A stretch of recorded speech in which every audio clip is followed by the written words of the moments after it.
트럼프 미국 대통령이 김정은 북한 국무위원장과 다시 만날 뜻을 시사했습니다. We will have relations with North Korea and with Kim Jong-un. I think it's a very big asset for everybody that I do get along with him. 6년 전 베트남 하노이에서 멈췄던 북미 대화가 재개될 수 있을지 당시 청와대 비서관으로 북미 대화를 조율했던 최종건 교수에게 들어봅니다.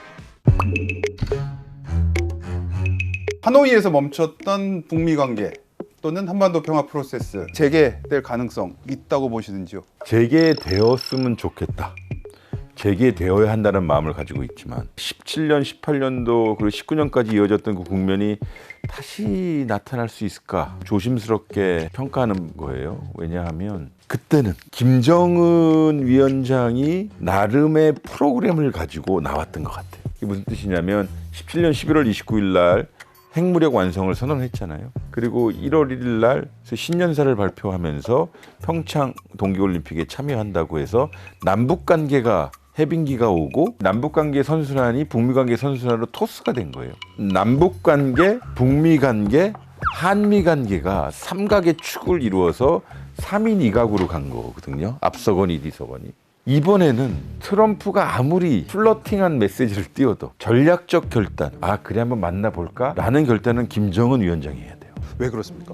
왜냐하면 김정은 위원장은 하노이 때 배신을 당했다고 생각을 하고 모욕을 당했다고 생각하는 것 같아요.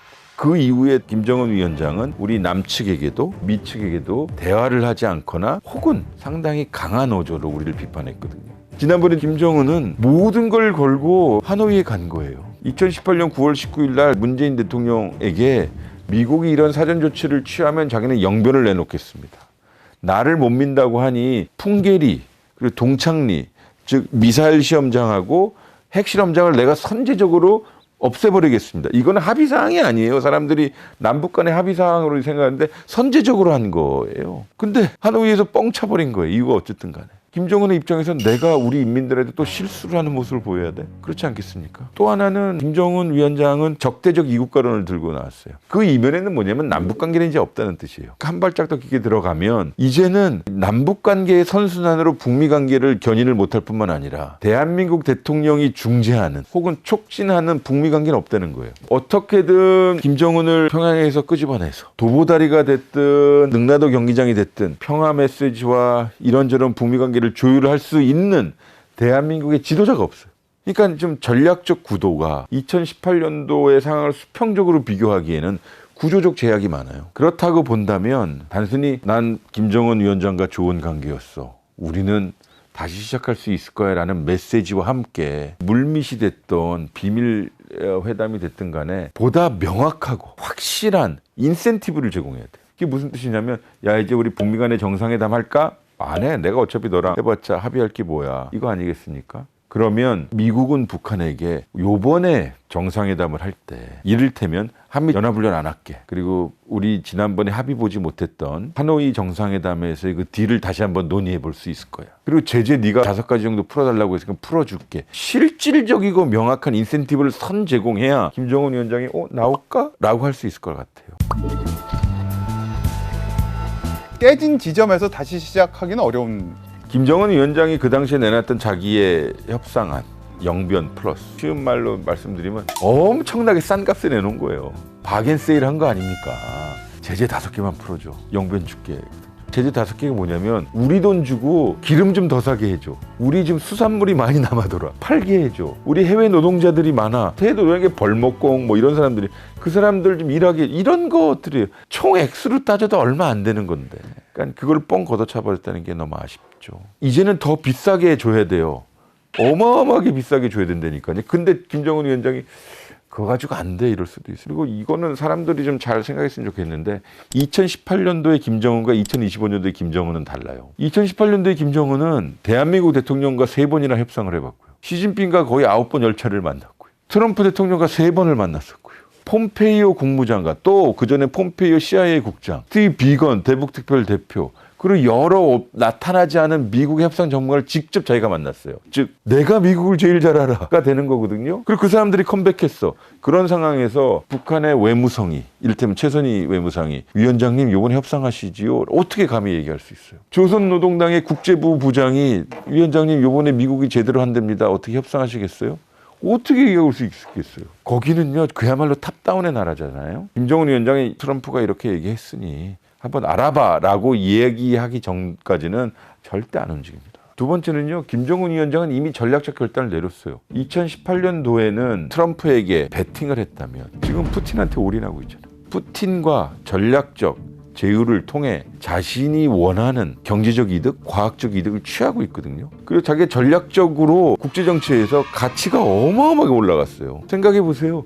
우크라이나 전쟁에 제3국이 누가 거기다 참전을 했어요? 북한이었거든요. 그러니까 이제 북한이 김정은의 입장에서는 전 세계 일면에 다 보도가 되고 있는 거예요. 국제적인 지도자가 된 거예요. 자기 관점에서 봤을 때. 그래서 저는 약간 18년도와 25년도가 다른 이유는 그때는 김정은은 두 사람만 상대했으면 됐다. 문재인과 트럼프. 그때는 푸틴이 없었다. 오히려 푸틴은 우리를 더 지지했었다. 근데 지금은 푸틴과 김정은이 손을 잡고 한미일의 대칭 상태를 유지하고 있는 거 아니에요? 그러면 정말 이종료를 세게 줘야 될 거 아니에요? 이종료를 줄 때 선지급을 원하겠죠. 즉 저는 김정은 위원장 혹은 북한의 입장에서는 트럼프 대통령의 귀환은 기회이기도 하지만 위험이다라고 저는 생각할지도 모른다 생각해요. 북한은 핵보유국 뉴클리어 파워다. 뭐 이제 이 트럼프 대통령이 그렇게 발언을 하면서 뭐 이게 스몰 딜을 생각한 거 아니냐. 뭐 그런 이야기도 나오고 언론들도 이제 그렇게 보도를 하고 하는데 저는 스몰 빅 제가 방금 용어를 썼지만 우리가 편안하게 쓰는 용어이기 때문에요. 저 그 발언도 되게 좋아하지 않아요. 우리한테는 스몰인데 북한한테는 빅이잖아요. 보세요. 우리는 약서금밖에 줄 게 없답니다. 북한은요 자기네 부동산하고 동산을 뽀개거나 미국한테 줘야 돼요. 영변이라는 부동산 시설. 한번 뽀개면 비가역적이에요. 자기가 가지고 있는 핵물질 혹은 핵무기를 내줘야 되는 상황이에요. 실무를. 네, 그렇죠. 근데 우리는 야 네가 이거 하면 연합훈련 안 할게. 네가 이거 해주면 우리 적대적 행위 안 할게. 제재 풀어줄게. 연락사무소를 포함한 북미 수교해줄게. 근데 이게 가역적인 거란 말이에요. 바꿀 수 있는 거예요. 그러니까 균형이 안 맞죠. 근데 어떻게 통째로 내놔요? 물리적으로 그게 어떻게 가능해요? 정말 그 나라를 정복하지 않은 한 그게 어떻게 가능해요? 지금 역사적으로 냉전이 끝나자마자 우크라이나 그리고 남아프리카 공화국 비핵화를 스스로 하겠다고 했던 나라들도 한 번도 통째로 내는 적이 없습니다. 단기적으로 IAEA에 들어와서 왜냐하면요 그게 자기 국가 자산이고 근데 어떻게 북한한테 다 내놓으라고 해요? 북한이 왜 바보라고 생각을 하죠? 아무도 다 내놓지 않을 겁니다.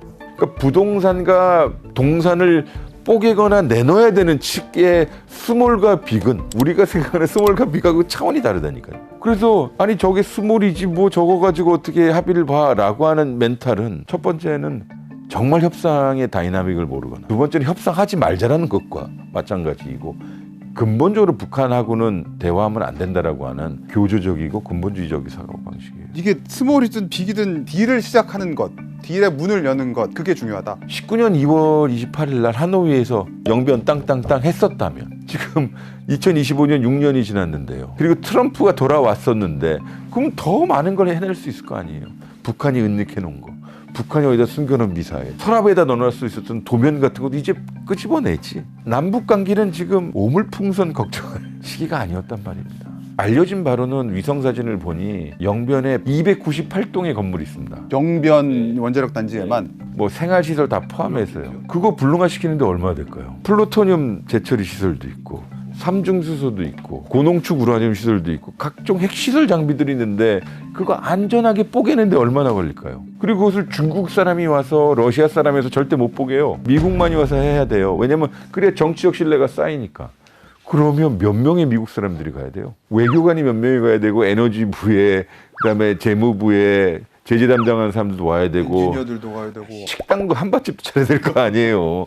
그러면 저희가 그 당시에 추산하기에는 500에서 1000명의 미국 사람들이 가야 돼요. 북한 평안도 영변에. 그러면 사실 그게 무슨 역할을 하겠어요? 대사관 역할도 해야 되고 워싱턴과 교신할 수 있는 통신 케이블 깔아야 되고 그렇겠네요. 밥차 올라가야 되고 연료 올라가야 되고 그럼 사실상 제재 해제 아닙니까? 그래서 제가 영변의 합의가 이루어졌다면 그리고 그것이 이행이 되었다면 지금 영변은 뽀개고 있을 겁니다. 그러면 북미 간의 관계는 안정화 구도로 가는 거 아니에요? 그럼 남북 관계도 당연히 안정화되었을 거 아니에요? 땅을 칠 일이죠.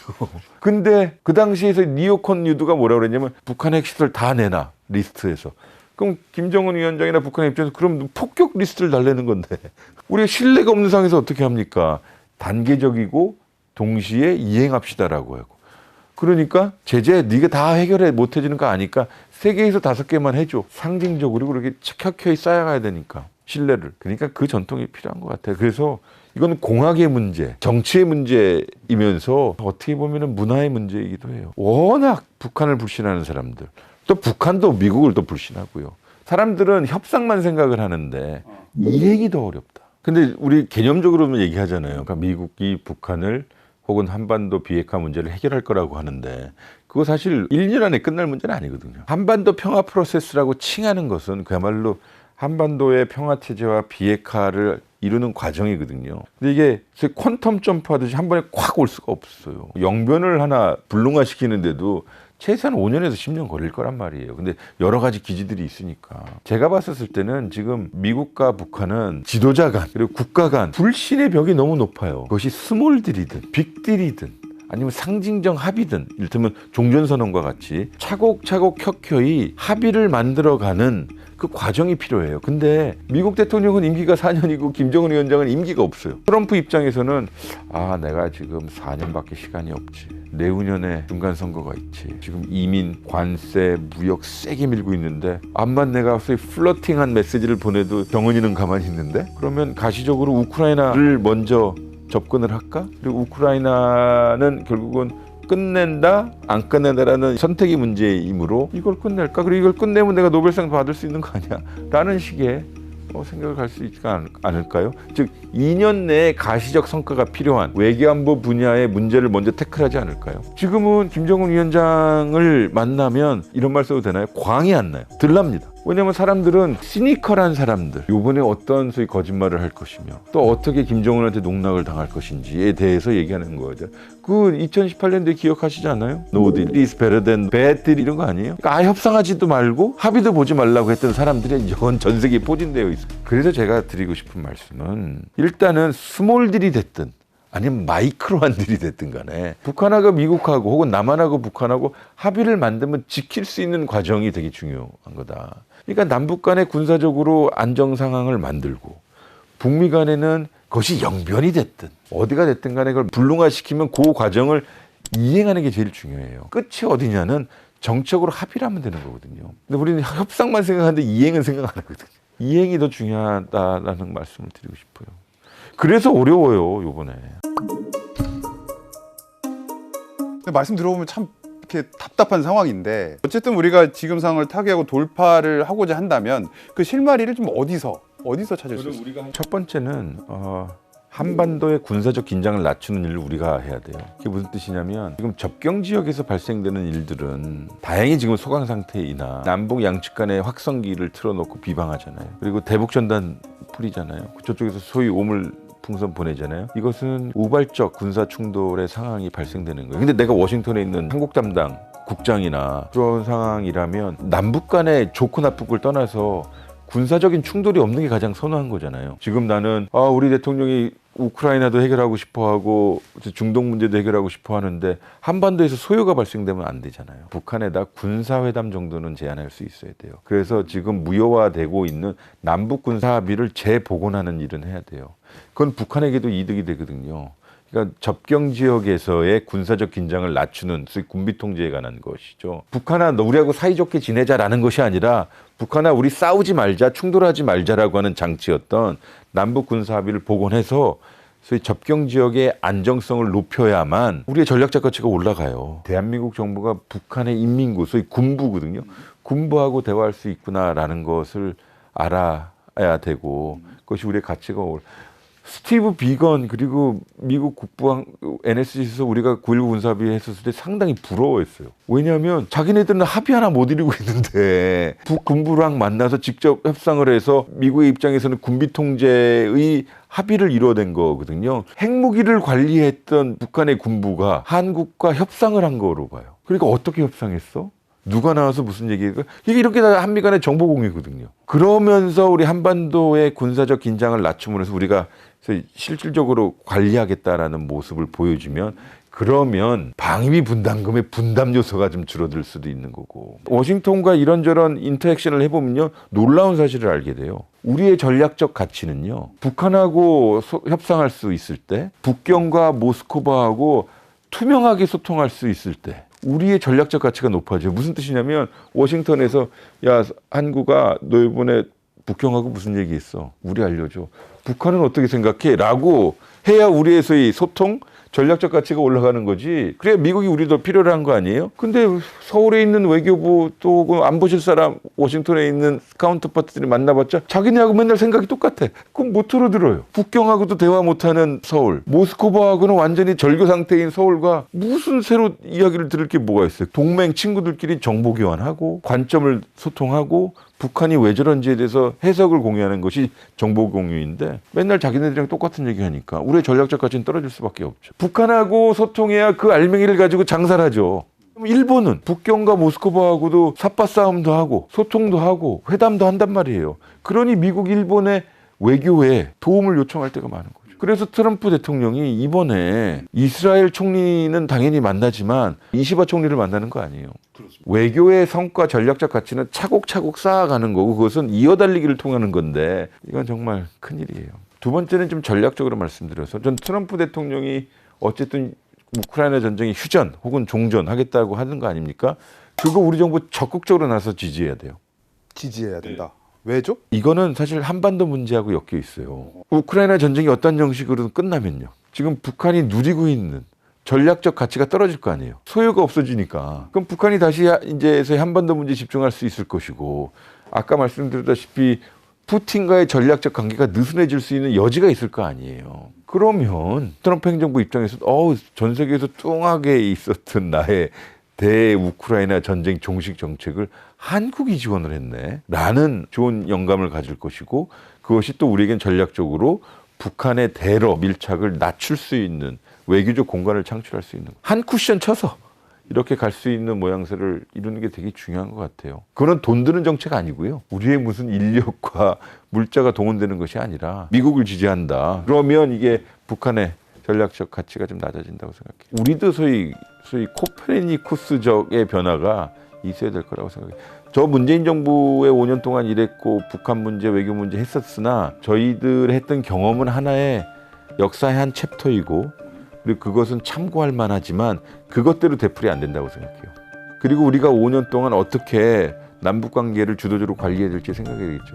근데요 보면 러시아와 중국의 도움 없이 혹은 그들과의 소통 협력 없이는 한반도 문제 해결할 수 없어요. 미국도 상당히 중요하죠. 당연하죠. 근데 중국과의 전략적 소통이 매우 중요하더라고요. 이 세상에서 북한의 가장 영향력 있는 국가가 밉든 곱든 중국 아닙니까? 북한의 무역을 보면 96%에서 98%가 중국하고 하는 건데 북중 교역에 있어서 중국의 역할은 절대적인 거고요. 전략적으로도 그렇고 또 러시아는 지금 이미 김정은 위원장의 뒷배처럼 활동하고 있으니까요. 그리고 한중간은 늘 전략적으로 소통했던 전통이 있어요. 그것이 이명박 정부든 박근혜 정부였든 간에.